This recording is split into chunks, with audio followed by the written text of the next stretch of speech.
கொஞ்ச நாளைக்கு முன்னாடி தான் தாய் கிழவி படம் பார்த்தேன். ராதிகா செம்மையா ஆக்ட் பண்ணியிருந்தாங்கல்ல. எனக்கு ரொம்ப, ரொம்ப, ரொம்ப புடிச்சது அது. ராதிகாவோட ஆக்டிங்க தாண்டி எனக்கு வேற 2 விஷயம் இன்னும் ரொம்ப புடிச்சது. ஃபர்ஸ்ட்டு வந்து அவங்க பொண்ணு சுருளி கிட்ட வந்து அவங்க "தாலிய நிமிர்ந்து வாங்குடி" அப்படின்னு சொல்ற அந்த சீன் வந்து அந்த அந்த படத்தோட பீக் மொமெண்ட் அப்படின்னு சொல்லுவேன். 2வதா முக்கியமான விஷயம் வந்து முனிஷ்காந்த் அவங்களோட கேரக்டர் பேரு. அவர் பேர் வந்து பென்னிக்விக் அப்படின்னு வச்சிருப்பாங்க. அவர் தமிழ் படத்துல எப்படி இங்கிலீஷ் பேரு அப்படிங்கிறத இந்த வீடியோல நம்ம பார்க்க போறோம். அவரோட ஃபுல் நேம் வந்து ஜான் பென்னிக்விக். இவரு வந்து பிரிட்டிஷ் இந்தியால ஒரு என்ஜினியரா இருந்தாரு.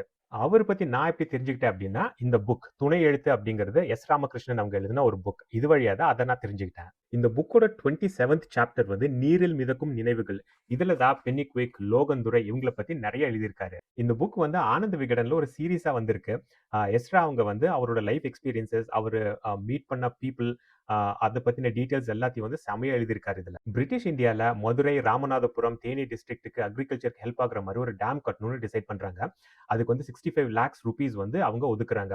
அதுக்கு ஹெட்டா இருந்த என்ஜினியர் பேரு தான் நம்ம ஜான் பென்னிக்விக். அவரு கன்ஸ்ட்ரக்ஷன் ஸ்டார்ட் பண்றாரு. ஆனா பாதியிலே வந்து எல்லாமே ஃப்ளட்ல வாஷ் அவுட் ஆயிடுது. அதனால வந்து பிரிட்டிஷ் இந்தியால திருப்பியும் வந்து அவங்களுக்கு காசு தரமாட்டேன் அப்படின்னு சொல்லிடுறாங்க. ஆனா மனம் தளராத நம்ம ஜான் பென்னிக்விக் இங்கிலாந்துக்கு போயிட்டு அவரோட சொத்து எல்லாத்தையும் வித்துட்டு அந்த காச கொண்டு வந்து அவரோட சொந்த செலவுல அந்த டேம கட்டி முடிக்கிறாரு. இந்த டேமோட பேரு தான் பெரியாறு.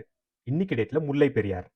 அந்த ரீசன்னால தான் இன்னைக்கு வரைக்கும் மதுரை, தேனி, ராமநாதபுரம் இந்த ஏரியால எல்லாமே வந்து ஜான் பென்னிக்விக், அ பென்னிக்விக், அப்புறம் லோகன் இப்படின்னு சொல்லி நெறைய தமிழ் ஆளுங்களுக்கு அவங்க பேர வச்சிருப்பாங்க.